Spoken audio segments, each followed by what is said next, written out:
Hi friends, உங்க எல்லாருக்கும் என்னுடைய அன்பான வணக்கம். இது ஷர்மிளா பிராங்கோவின் என்னை ஆள வந்த அரக்கனே நாவல் பகுதி 21. வாசிப்பது ஷர்மிளா பிராங்கோ. வாங்க ஃப்ரெண்ட்ஸ், தொடர்ந்து கதையை கேட்கலாம். கங்கா தன்னுடன் படித்த தோழி ஒருவளின் திருமணத்திற்காக தஞ்சை வந்திருக்கிறாள்.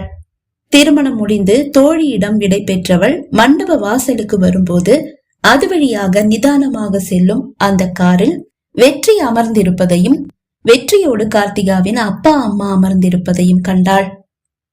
என்ன நடக்குதுங்க? நான் ஊர்ல இல்லாத நேரம் பார்த்து கார்த்திகா அப்பா அம்மா இவரையே இங்க கூட்டிட்டு வரணும். சரி, அவங்கதான் கூட்டிட்டு வந்தாங்க. இவர் கூட என்கிட்ட ஒரு வார்த்தை கூட சொல்லாம தஞ்சை வந்திருக்காரு. அவரையே என் குத்தம் சொல்ற? நீ மட்டும் உன்னுடைய ஃப்ரெண்டோட கல்யாணத்துக்கு தஞ்சாவூர் வந்திருக்க. அவர்கிட்ட போன் பண்ணி சொன்னியா? நீ வீட்டுல இருந்து கிளம்பும் போது அவர் வந்து உன்னை வழி அனுப்பலன்னு கோபத்துல அவர் போன் பண்ணியும் கூட அவருடைய போனை நீ அட்டன் பண்ணல. திருநெல்வேலி போய் ஒரு வாரத்துக்கு மேலாச்சு. அவருக்கு ஒரு காலாவது நீ பண்ணி இருப்பியா? ஏன் அவர் போன் பண்ணா என்ன? நீ போன் பண்ணல, அப்புறம் எதுக்கு அவரை குத்தம் சொல்ற? அவள் மனம் வாதாட, சரி என்னவோ ஆகட்டும், இப்ப எதுக்காக இவர் தஞ்சாவூர் வந்திருக்காரு? அதுவும் கார்த்திகாவோட அப்பா அம்மா போய் அவரை கூட்டிட்டு வந்திருக்காங்க அப்படின்னா இதுல ஏதோ இருக்கு.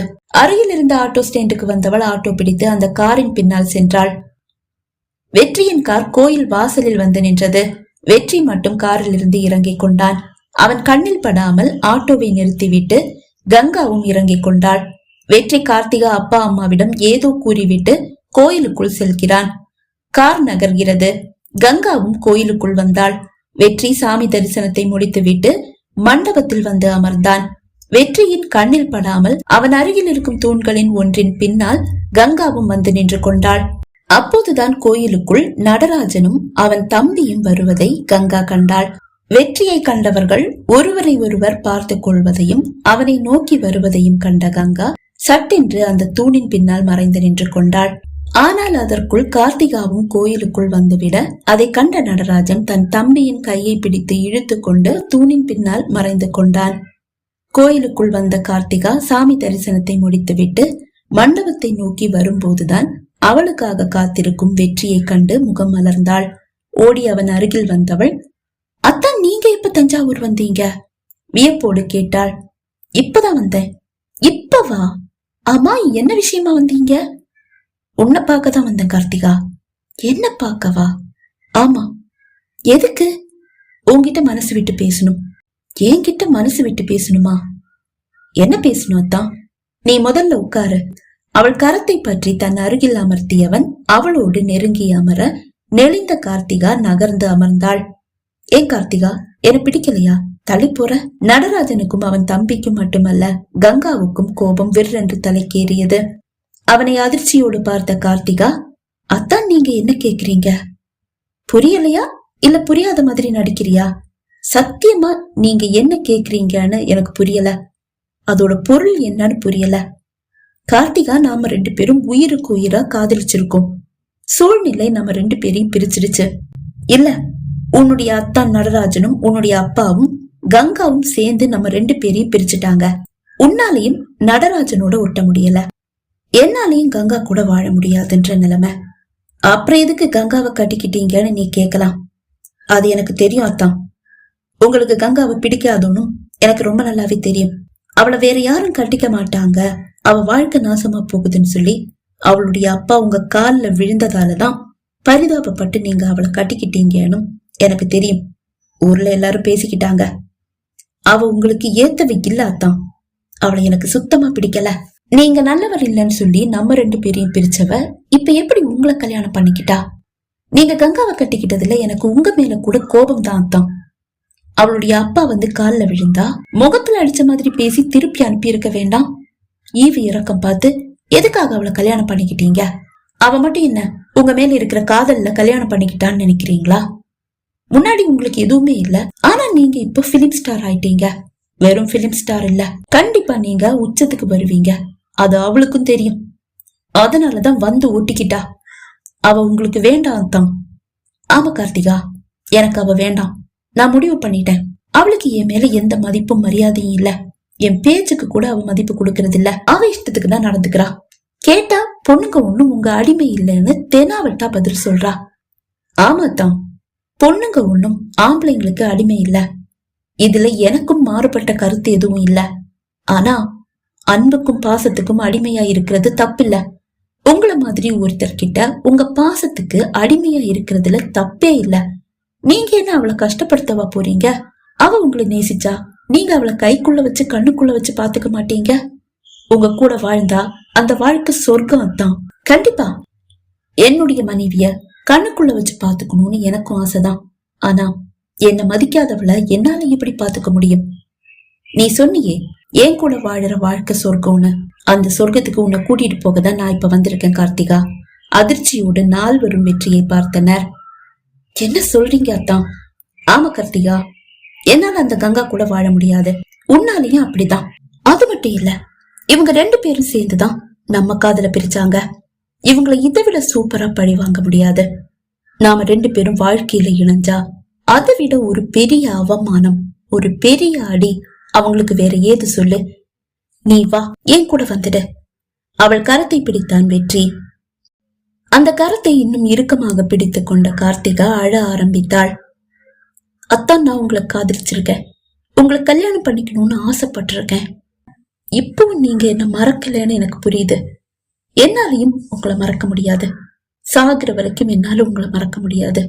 உங்களை இழந்த அந்த வலி மனசோட ஒரு மூலையில இப்பவும் எப்பவும் அப்படியேதான் இருக்கும். அதுதான் கார்த்திகா நான் சொல்றேன். உன் மனசுலயும் வலி இருக்கு, என் மனசுலயும் வலி இருக்கு. எதுக்காக நாம 2 பேரும் இந்த வலியோட வேற வேற வாழ்க்கை வாழணும்? ஒன்னா சேர்ந்து வாழலாம். அந்த வலி காணாம போயிடுமே.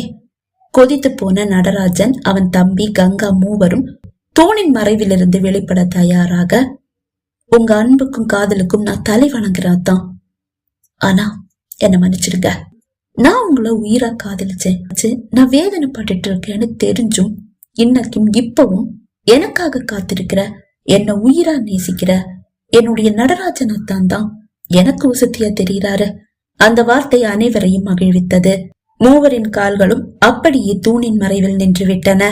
என்ன சொல்ற கார்த்திகா? அப்படின்னா நீ என்ன காதலிச்சது பொய்யா? இப்பவும் என்ன நினைச்சு வேதனைப்படுறது பொய்யா? என்ன மறக்க முடியாம நடராஜனை தண்டிக்கிறதுக்காக உங்க வீட்டுக்கு போயிட்டியே, அது கூட பொய்யா? எனக்காக தானே நீ இதையெல்லாம் பண்ற. ஆனா இப்ப வந்து உன்னை கூட்டா ஏன் கூட வர தயங்குற? அது ஏன்னுதான் எனக்கு புரியல. தயக்கம் தான் அத்தான். கல்லானாலும் கணவன், புல்லானாலும் புருஷன் இந்த காலத்துல எந்த பொண்ணும் நினைக்கிறது இல்ல. நானும் அப்படிதான். நடராஜனத்தான் என்ன கொடுமைப்படுத்தி இருந்தா சத்தியமா என் வாயிலிருந்து இப்படிப்பட்ட வார்த்தைகள் வந்திருக்காது. எந்த பொண்ணு வாயிலிருந்து வந்திருக்காது. அவர் கொடுமைப்படுத்தியே இருந்தா கூட நான் உங்க கூட ஓடியெல்லாம் வந்திருக்க மாட்டேன். குறைந்தபட்சம் விவாகரத்தாவது வாங்கிட்டு எங்க வீட்டுக்கு போயிருப்பேன். ஆனா நான் அதை செய்யல. அப்படின்னா நானும் அவரை நேசிக்கிறேன்னு தானே அர்த்தம். அதை கேட்டு நடராஜனின் மனம் குளிர்ந்தது. அவன் தம்பியின் முகம் மலர்ந்தது. ஆனால் வெற்றியின் வார்த்தைகளால் மனம் புண்பட்டு கண்ணீரோடு நின்றிருந்தாள் கங்கா. அப்படியே கார்த்திகா, நீ நடராஜனை விட்டுட்டு உங்க வீட்டுல போய் உட்கார்ந்துருக்க? உங்க அப்பா அம்மாவையும் நடராஜனையும் எதுக்காக நீ இப்படி தண்டிக்கிற? அத்தான், என்னையும் உங்களையும் பிரிச்சவங்களுக்கு ஒரு சின்ன தண்டனையாவது நம்ம கொடுக்க வேண்டாமா? நம்ம 2 பேரையும் பிரிச்சதை நினைச்சு அவங்க யாருடைய மனசுலயும் ஒரு சின்ன குற்ற உணர்ச்சி கூட இருக்குல்ல. என்னை கல்யாணம் பண்ணி அவருடைய வீட்டுக்கு நடராஜனைத்தான் கூட்டிட்டு போயிட்டாரு. அப்பவே நான் திரும்பி என் வீட்டுக்கு வந்திருந்தா நடராஜனத்தானுக்கும் ஒரு குற்ற உணர்ச்சி இருந்திருக்காது. எங்க அப்பா அம்மாவுக்கும் எதுவும் பெருசா தோணி இருக்காது. ஏன்னா உங்களை விட உச்சத்துல நடராஜனத்தான் இருக்காரு. அதனாலேயே என்னுடைய அப்பா அம்மாவும் நடராஜனத்தானும் செஞ்சதுதான் சரின்னு அவங்க நினைப்பாங்க. ஆனா இப்ப நீங்க எல்லார விட உயரத்துல இருக்கீங்க. இப்ப நான் அடிக்கிற அடி அவங்களுக்கு வலிக்கும். இப்போ எல்லாரும் ஒரு குற்ற உணர்ச்சியோட தலைய தொங்க போட்டுட்டு தான் நடக்கிறாங்க. என் அத்தான் தலை கூட என் முன்னாடி நிமிரவே மாட்டேங்குது. காதல் ஒண்ணும் தப்பான விஷயம் இல்ல. பெரியவங்க பார்த்து நடத்துற கல்யாணம் கூட தோல்வியில முடியறது உண்டு. ஆனா காதல் கல்யாணம் தோல்வியில முடிஞ்சா மட்டும் தைய தக்கான குதிக்கிறாங்க. அவங்க பார்த்து கல்யாணம் பண்ணி வச்ச மாப்பிள்ள தப்பானவனா இருந்தா அந்த பொண்ணை கை தாங்கி தூக்கி விடுறாங்க. காதல் கல்யாணம் தோல்வி அடைஞ்சா அந்த பொண்ணை ஏறி நின்னு மிதிக்கிறாங்க. காதல் கல்யாணம் ஆனாலும் பெரியவங்க பார்த்து முடிவு பண்ற கல்யாணமே ஆனாலும் சரியான துணை அமையாட்டே அந்த வாழ்க்கை நரகம்தான். ஆனா அதை யாருமே ஏத்துக்கிறது இல்ல. வாழ்க்கையில நீங்க ஒரு நாளும் உயரத்துக்கு வரமாட்டீங்கன்னு நினைச்சுதான் எங்க அப்பா இப்படி ஒரு முடிவை எடுத்தாரு. நீங்க நல்லவர் இல்லைன்னு கங்கா சொன்னதும் அது ஒரு சாக்கு அவர் எடுத்துக்கிட்டாரு, அவ்வளவுதான். என் காதல் தோத்து போச்சு. ஆனா அத்தா, என் குடும்ப வாழ்க்கை இப்பவும் வெற்றியின் பாதையில தான் நடைபோடுது. அதுல உங்களுக்கு எந்த சந்தேகமும் வேண்டாம். என்ன கார்த்திகா இது? அவரை நேசிக்கிற, ஆனா அவரை தண்டிச்சு தள்ளி நிக்கிற. அத்தா, நீங்க கவலையை விடுங்க. கூடிய சீக்கிரமே நான் அவரோட போய் சேர்ந்துடுவேன். அதுவரை அவன் கரத்தை பற்றி இருந்த கார்த்திகா அவன் கரத்தை விடுவித்தாள். அப்புறம் உங்க வாழ்க்கை. கங்காவை உங்களுக்கு பிடிக்காட்டி பரவாயில்ல, விட்டுடுங்க. அவ கூடிய சீக்கிரமே உங்க வாழ்க்கையில இருந்து வெளியே போயிடுவா. புரியல கார்த்திகா. சீக்கிரமே அது உங்களுக்கு புரியும் அத்தான். சிரித்தவன், அதாவது நீ உன்னுடைய நடராஜன் அத்தான் கூட சந்தோஷமா வாழும்போது நான் உயிரா நினைக்கிற என்னுடைய மனைவி கங்காவை நினைச்சு நான் அழணும், அப்படித்தானே? தன் செவிகளை கங்காவால் நம்ப முடியவில்லை. வழியின் கண்ணீரோடு தலையை உயர்த்திய கங்கா செவிகளை கோர்ப்பித்தாள். வெற்றியை அதிர்ச்சியோடும் வியப்போடும் பார்த்தாள் கார்த்திகா. உங்க கங்காவா? கார்த்திகா, உன்னை உயிரா நேசிக்கிற நடராஜனை மன்னிச்சு ஏத்துக்க நீ தயாராயிட்ட. அதையும் நான் செஞ்சா தப்பா? அத்தான், என்ன சொல்றீங்க? என்னோட கங்கா என்ன உயிரா நேசிக்கிறா கார்த்திகா. அதனாலேயே என்னையும் உன்னையும் பிரிச்சதை நினைச்சு இன்னைக்கு இந்த நிமிஷம் வரைக்கும் அவ அனல்ல விழுந்த புழுவா துடிச்சிட்டு இருக்கா. அதனாலேயே அவ என்னை விட்டு போயிட்டா, திருநெல்வேலி போயிட்டா. அவ என்னை விட்டு போக நானும் ஒரு காரணம்தான். உன்னை நான் இப்பவும் உயிரா நேசிக்கிறேன், அவளை விட உயர்ந்த இடத்துல நான் உன்னை வச்சிருக்கேன்னு அவ தப்பா நினைச்சிட்டா. அது அவ தப்பு இல்ல, என்னோட தப்பு மட்டும்தான்.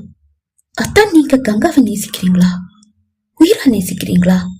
கார்த்திகா, நாம 2 பேரும் காதலர்களா இருந்திருக்கோம். உன்னை நான் எந்த அளவு நேசிச்சேன்னு நான் உனக்கு சொல்ல வேண்டிய அவசியம் இல்ல. ஆனா அந்த காதலை விட 1000 மடங்கு உயர்ந்தது நான் என்னுடைய மனைவி கங்கா மேல வச்சிருக்கிற காதல். இதை விட அழகா என்னால என் கங்கா மேல வச்சிருக்கிற காதல உனக்கு சொல்லி புரிய வைக்க முடியாது. அவ வேணும்னா என்னை விட்டு தள்ளி போயிருந்திருக்கலாம், ஆனா நான் அவளை விட்டு தள்ளி போகல. அவ கூட தான் வாழ்ந்துட்டு இருக்கேன். அது அவளுக்கு தெரியல. அவ இல்லைன்னா நான் இல்லைன்னா அவளுக்கு தெரியல. அது என்னைக்கு அவளுக்கு புரியுமோ அன்னைக்கு அவ என்ன தேடி வந்துடுவா. கடைசி வரைக்கும் அவ என்ன புரிஞ்சுக்காமலே போயிடுவாளோன்னு பயமா கூட இருக்கு. அதுக்காக அவளை நான் அப்படியே விட்டுடலாம் மாட்டேன். இன்னும் 1 வாரம் தான் அவளுக்கு டைம். அவ என்ன தேடி வரணும், இல்ல போய் தூக்கிட்டு வந்துடுவேன், அவ்வளவுதான். கங்கா கண்ணீரோடு சிரித்தாள். அந்த வார்த்தைகள் தேனாக அவள் காதில் பாய்ந்தது. ஓடி சென்று அவனை கட்டிக்கொள்ள அவள் மனம் விரும்பியது. அப்படியே கார்த்திகா கொடுத்த அந்த கிஃப்ட பொக்கிஷமா எடுத்து வச்சுக்கிட்டாராம். அவளுக்கு கோபமும் வந்தது. இப்படி உயிரா காதலிக்கிற என்னுடைய கங்காவை நான் எப்படி கார்த்திகா மரணத்துக்கு விட்டு கொடுக்க முடியும்? அவளுக்கு எதிரா என் கண் முன்னாடி அசைகிற ஒரு சின்ன அசைவ கூட நான் விட மாட்டேன். அப்படி இருக்கும்போது உன்னுடைய கண்ணில சுடர் விட்டு எரிஞ்சா அந்த பகைய நான் எப்படி கவனிக்க தவறுவேன் சொல்லு? இந்த காதல் இன்னைக்கு அவ கழுத்துல 2வது தடவையா தாலி கட்டினதும் திடீர்னு முளைச்சிடுச்சுன்னு நீ நினைக்க கூடாது. அதுக்கு முன்னாடியே அவ மேல என் மனசுக்குள்ள காதல் இருந்திருக்கு. அவளை நான் விரும்பிதான் கல்யாணம் பண்ணிக்கிட்டேன் 2வது தடவை. அவளுக்கு எதிரா ஒருத்தன் போட்ட திட்டத்தை முறியடிக்கும் போதுதான் அவ மேல எனக்கு காதல் இருக்குன்னு நானே உணர்ந்தேன். அவளை அந்த ஆபத்துல இருந்து காப்பாத்தினது நான் தானு இன்னைக்கும் கங்காவுக்கு தெரியாது, நான் சொல்லவும் இல்ல. அவன் பேச பேச கங்காவுக்கு வியப்பு, மகிழ்ச்சி. அவனது வார்த்தைகள் ஒவ்வொன்றும் அவள் மனதை குளிர்வித்துக் கொண்டே இருந்தது. கார்த்திகாவின் விழிகள் நிறைந்தது. அதான், நீங்க கங்காவை விரும்பி கல்யாணம் பண்ணிக்கிட்டீங்கன்னு சத்தியமா எனக்கு தெரியாது. அவ உங்க உயிர்னு தெரிஞ்சிருந்தா சத்தியமா லிப்ஸ்டிக்ல விஷத்தை வச்சிருக்க மாட்டேன், அப்படிதானே? அதை கேட்டு கங்கா மட்டுமல்ல அனைவரும் அதிர்ந்தனர். ஆம் என்று கண்ணீரோடு கார்த்திகா தலையசைக்க, என்னோட கங்காவுக்கு எதுவும் ஆகல, நான் ஆக விடல. ஆனா கார்த்திகா, கங்காவுக்கு ஏதாவது ஆகி இருந்தா கண்டிப்பா நீ ஜெயிலுக்கு போயிருப்ப. அதையே நீ மறந்த. ஆனாலும் உன்னை பாராட்டியே ஆகணும், ரொம்ப பக்காவா பிளான் போட்டிருக்க. கிஃப்ட் பாக்ஸ்ல ஒரு நெக்லஸ், 3 லிப்ஸ்டிக். கங்கா லிப்ஸ்டிக் எடுத்து அவளுடைய திங்ஸோட வச்சிடுவா. நீ நெக்லஸ மட்டும்தான் கொடுத்தேன்னு எல்லாரும் நினைச்சிடுவாங்க. கங்கா லிப்ஸ்டிக்கை யூஸ் பண்ணுவா, அவ உயிர் போயிடும், பழி உன் மேலையும் விழாது அப்படின்னு முட்டாள்தனமா நினைச்சிருக்க நீ. கார்த்திகா, நம்ம மனசுக்குள்ள இருக்கிற கோபமும் பகையும் தான் நம்மள அரக்கர்களா மாத்துது. யாரையும் எதிர்க்கிற சக்தி நமக்கு இருக்கு, நம்ம பெரிய சக்திசாலிகள்னு நம்மள நம்ப வைக்குது. அது உண்மையும் தான். அது நம்ம மனசோட சக்தி. என்னைக்கு நம்ம மனசுக்குள்ள இருக்கிற கோபமும் பகையும் அழியுதோ அன்னைக்கு நம்ம சக்தி போயிடும். அப்புறம் நாம லைஃப் லாங் குற்ற உணர்ச்சியோடையே வாழ்ந்து சாகணும். இல்லனா உன்னுடைய குற்ற உணர்ச்சியே உன்னை காட்டி கொடுத்துடும். உன்னை போலீஸ் அரெஸ்ட் பண்ணிடும். ஜெயில தான் போய் உட்காரணும். சட்டென்று அவன் காலில் விழுந்த கார்த்திகா, சாரியத்தான், கங்கா உங்க உயிர்னு எனக்கு தெரியாது. தெரிஞ்சிருந்தா நான் இப்படி பண்ணிருக்க மாட்டேன். என்னை மன்னிச்சிடுங்க அத்தான், பிளீஸ். அவள் தோள் இரண்டையும் பிடித்து அவளை உயர்த்தியவன், கார்த்திகா, நான் இந்த விஷயத்தை யார்கிட்டயும் சொல்லல, யார்கிட்டயும் சொல்லவும் மாட்டேன். அப்புறம் நீயே என்னை இழந்ததா நினைச்சு உன்னைய வேதனைப்படுத்திக்கிற. நாம 2 பேரும் நல்ல ஃப்ரெண்ட்ஸ் ஆயிட்டா என்ன? உன்னுடைய வாழ்க்கையில நடக்கிற எல்லா நல்ல விஷயங்களையும் நீ எனக்கு போன் பண்ணி ஷேர் பண்ணு. என் வாழ்க்கையில நடக்கிற நல்ல விஷயங்களை நானும் உனக்கு ஷேர் பண்றேன். நட்பு ஒரு அருமையான மருந்து தெரியுமா?